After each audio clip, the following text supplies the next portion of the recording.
ఇంకా ప్రేమిస్తూ ఉన్నట్టయితే నిన్ను కూడా లైన్లో తెచ్చుకుంటాడు. ఆయన ఇచ్చే ఘనత శాశ్వతమైంది.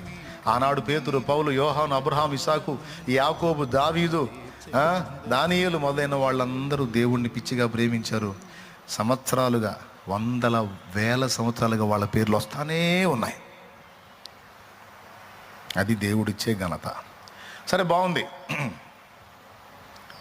ఇప్పుడు మనం పోరాడుతున్న పాపాలను జయించాలంటే సూత్రం ఏందో అందరూ చెప్పండి. ఇప్పుడు మీకేం అర్థమైందో? మీరు ఎంత తొందరగా చెబితే అంత తొందరగా ముగిస్తా. నేను వెళ్దాం. ఇక మనం ప్రేమే. ఎవరి మీద ప్రేమ?